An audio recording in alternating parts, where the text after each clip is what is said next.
अस्सलाम वालेकुम दोस्तों, कैसे हैं आप सब। उम्मीद करता हूं आप सब ठीक होंगे। तो दोस्तों, आज की इस वीडियो में सऊदी अरब और दुबई की कुछ नई और बड़ी खबरें आपके साथ शेयर करने वाला हूं। इसके साथ कुछ इंडिया की भी बात करेंगे, जो हमारे भाई साहब एक पैदल चलकर मदीना पहुंचे हैं। इसके अलावा जद्दा में 16,000 नशीली गोलियों के साथ 3 लोगों को गिरफ्तार किया गया है। इसके अलावा बात करेंगे, एक इंडियन महिला भी 24 साल से सऊदी अरब में फंसी हुई थी, जो कि कल रात को उसे सुरक्षित इंडिया भेजा गया। इसके अलावा बात करेंगे, दुबई में बहुत सारी वैकेंसी भी निकली हैं जो बहुत ही अच्छी हैं। प्लस बात करेंगे, अगर आप दुबई में हैं और आप उम्रा करने आ रहे हैं तो आपको वैक्सीन भी लेना पड़ेगा।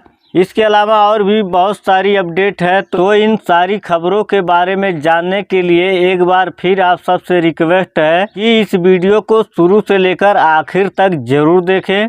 तो सबसे पहले बात कर लेते हैं, एक भारतीय नागरिक सैयद अली 8 महीने से पैदल चलकर मदीना पहुंचे हैं। उन्होंने हज करके अपनी यात्रा समाप्त करने की इच्छा व्यक्त की। क्राउन प्रिंस मोहम्मद बिन सलमान की तस्वीर वाली टी-शर्ट पहने भारतीय नागरिक ने सऊदी टीवी अल अखबारिया से बात करते हुए कहा, यात्रा सुनिश्चित रूप से बहुत कठिन थी। सैयद अली ने कहा कि उन्होंने नासिक से पैदल यात्रा शुरू की। भारत के विभिन्न राज्यों महाराष्ट्र, गुजरात, राजस्थान और हरियाणा से होते हुए दिल्ली से ईरान पहुंचे और वहां से उन्होंने इराक और फिर सऊदी अरब में प्रवेश किए। उन्होंने कहा कि हर देश का सिस्टम अलग अलग होता है, जो अपने तरीके से सही होता है, लेकिन मैं ईरान और इराक गया, लेकिन मुझे सऊदी अरब का सिस्टम ज़्यादा ही अच्छा लगा। मुझे यहाँ कोई कठिनाइयाँ नहीं हुई।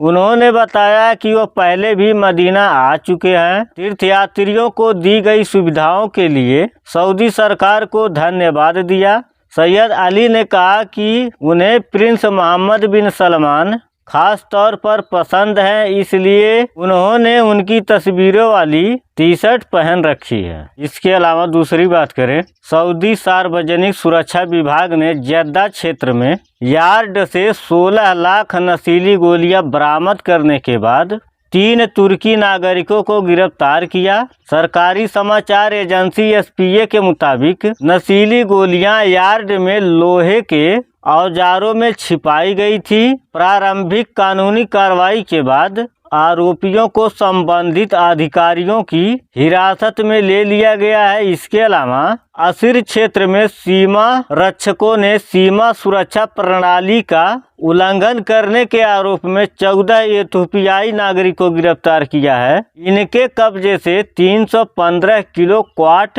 नशीली पौधा बरामद हुआ। तस्करी पर प्रारंभिक कानूनी कार्रवाई पूरी करने के बाद आरोपी और जब्त की गई दवाओं को संबंधित अधिकारियों को सौंप दिया गया है। इसके अलावा दूसरी बात करें, सऊदी में हाल ही में एक मामला सामने आया है, जिसमें एक भारतीय महिला सऊदी में करीब 24 साल से फंसी हुई थी। यह महिला पिछले 24 सालों में भारत नहीं आ पा रही थी। फिर वह भारतीय दूतावास के पास पहुंचकर मदद की गुहार लगाई। वहीं दूतावास ने महिला की पूरी तरह से मदद की। अब वह सुरक्षित तरीके से भारत लौट आएगी। दूतावास ने भी सभी अधिकारियों का शुक्रिया किया, जिन्होंने भी महिला के घर वापसी में मदद की थी। इसके अलावा दूसरी बात करें, यूएई की संयुक्त अरब अमीरात में नौकरी की तलाश कर रहे लोगों के लिए अच्छी खबर है। मिली जानकारी के अनुसार Abu Dhabi civil defence authority के द्वारा एम्बुलेंस सर्विस में बड़ी संख्या में आवेदन लिया जा रहा है। अगर आप यूएई के सरकारी संस्थान में अपना भविष्य बनाना चाहते हैं तो आसानी से आवेदन कर सकते हैं। अधिकारियों के द्वारा इस बात की जानकारी दी गई कि आवेदकों की भर्ती medical supervisor, emergency medical technical और स्पेशलिस्ट के पदों पर की जाएगी। इन पदों पर आवेदन के लिए इमरजेंसी मेडिकल सर्विस में बैचलर डिग्री या डिप्लोमा होना चाहिए। इसके अलावा कम से कम 2 साल का फील्ड एक्सपीरियंस होना चाहिए। इसके अलावा रमजान के दौरान सऊदी में उम्रा तीर्थयात्री की संख्या में काफ़ी बढ़ोतरी होती है। अगर आप भी रमजान के दौरान उम्रा पर जा रहे हैं तो कुछ ज़रूरी बातों का ख्याल रखना होगा। यूएई के ministry of health and permission MOHAP के द्वारा तीर्थयात्रियों के लिए इन्फ्लुएंजा वैक्सीन लेना अनिवार्य कर दिया गया है। उम्रा के साथ साथ हज तीर्थयात्रियों के लिए यह भी नियम लागू कर दिया गया है कि यात्रा के कम से कम 10 दिन पहले टीका लेना जरूरी है। तीर्थयात्रियों को इस बात का ख्याल रखना चाहिए कि उनका यूएई का जो वीज़ा है वो 90 दिन का वैलिड होना चाहिए और पासपोर्ट की वैलिडिटी भी कम से कम 6 महीने की होनी चाहिए। तीर्थयात्रियों को रमजान के दौरान केवल एक ही बार उम्रा करने की अनुमति दी जाएगी। सऊदी मिनिस्ट्री ऑफ हज एंड उम्रा MOHU के अनुसार रमजान के दौरान उम्रा तीर्थ यात्रियों की संख्या में काफी बढ़ोतरी देखने को मिलती है। इसके अलावा दूसरी बात करें, इंदिरा गांधी अंतर्राष्ट्रीय एयरपोर्ट पर सोने की तस्करी के आरोप में 2 भारतीय नागरिक को गिरफ्तार किया गया है। अधिकारियों ने बताया कि आरोपी के पास करोड़ों रुपए का सोना बरामद किया गया है।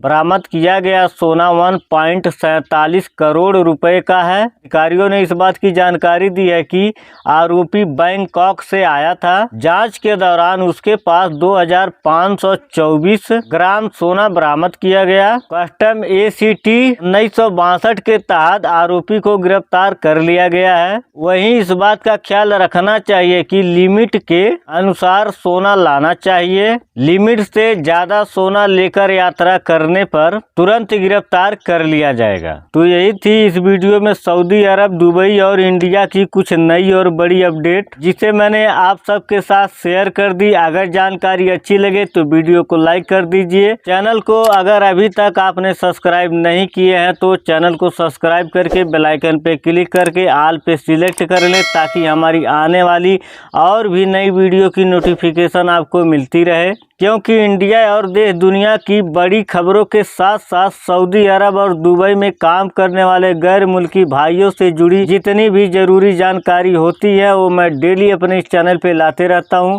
तो आज की वीडियो में बस इतना ही। मिलते हैं फिर अगली नई वीडियो में, तब तक के लिए खुदा हाफिज।